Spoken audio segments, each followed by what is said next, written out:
जसले जे जति नै तर्क गरे पनि आजको दिनमा गगन थापा राजनीतिको सबैभन्दा जिम्मेवार, विवेकी र आगामी राजनीतिक सङ्कटको घडीलाई काबुमा लिन सक्ने नेतृत्वको रूपमा बुझिन थालेको छ।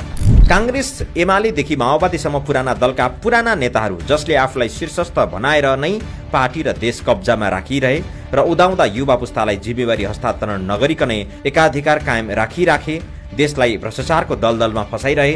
फलस्वरूप जेनजीको आन्दोलनमा एक झट्कामै देश तहस नहस बन्न पुग्यो। र पनि गगन थापा हारेका छैनन्। अरू नेताहरू होसमा नआइपुग्दै गगन थापाले जागरणको बीजारोपण गरिरहेका छन्। नैराश्यता र घनघोर अन्धकार भविष्यलाई बाटो देखाउँदै निकासको जिम्मेवारी लिनुपर्ने आश्वासन दिइरहेकै छन्। गगन थापाको जस्तै दर्जनौं नेताहरूको घर जलेर खरानी बन्यो। मोहन बस्नेतदेखि महेश बस्नेतहरू माहौललाई थप उत्तेजित र उदण्ड बनाउन सक्रिय छन्।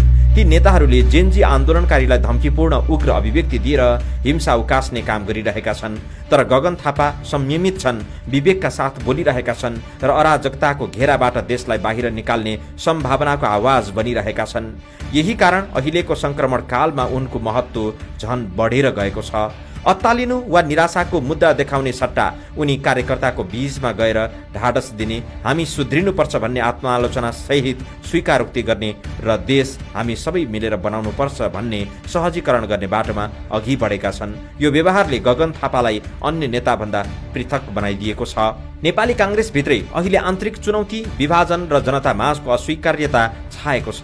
त्यस्तो अवस्थामा कांग्रेसका महामन्त्री थापा आफै पदबाट राजीनामा दिन तयार भएको कुरा सार्वजनिक गरेर जिम्मेवारीको अझ गहिरो बोध देखाइरहेका छन्। यो कदम उनी पद लिप्साबाट होइन, संगठनलाई नयाँ ऊर्जा दिने र नयाँ पुस्तालाई अवसर दिलाउने सोचबाट अघि बढिरहेका छन् भन्ने प्रमाण हो।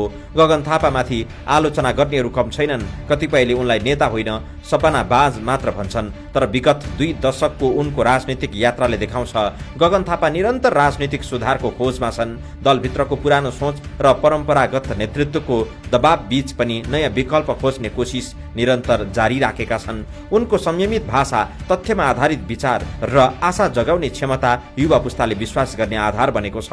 आजको दिनमा नेपाली राजनीतिमा देखिएको वितृष्णा चिर्ने सामर्थ्य गगन थापा जस्ता नेतामै देखिएको छ। कांग्रेसलाई पुनर्गठन गर्दै चुनावी मैदानमा सक्रिय गर्ने योजना उनले अघि सारेका छन्। यो योजनाले कांग्रेसलाई मात्रै होइन, पुरै लोकतान्त्रिक राजनीतिक प्रणालीलाई नयाँ जीवन दिने संकेत गरेको छ। गगन थापा आफैलाई अझै धेरै अग्नि परीक्षामा उत्रिनु पर्नेछ। विगतमा उनले ल्याएको आन्दोलन र विचारहरू पार्टीका शीर्ष नेताहरूको दबदबामा दबिएका छन्। तर अहिले परिस्थिति फरक छ, देश सङ्कटमा छ, पुराना नेताहरू असमर्थ देखिएका छन् र जनताको आँखा नयाँ पुस्तातर्फ फर्किएको छ।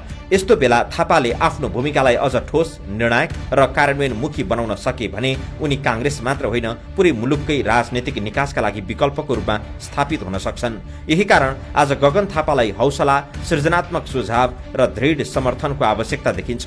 उनीमाथि युवाको विश्वास, उनीमाथि देशभरको आशा रहेको छ। नेतृत्वको गोरेटो अब उनीतर्फ सोझिएको छ र इतिहासले उनलाई निर्णायक परीक्षा दिन बोलाइरहेको छ। अन्ततः यो बेला गगन थापा कुनै पद, जिम्मेवारी वा अवसरको खेलमा मात्रै सीमित छैनन्। उनी नेपाली राजनीतिलाई पुनः आशाको बाटोमा फर्काउने आधुनिक नेतृत्वका सम्भावना बनेका छन्। त्यसैले आजको नेपालमा गगन थापाको महत्व केवल कांग्रेसको नेता भनेर होइन, सङ्कटमा परिरहेको मुलुकलाई सम्हाल्न सक्ने सम्भावित उद्धारकर्ता भनेर मापन गर्न थालिएको छ।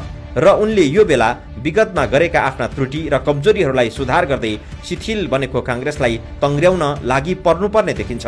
किनकि गगन थापा देशलाई चाहिएको नेतृत्व हो।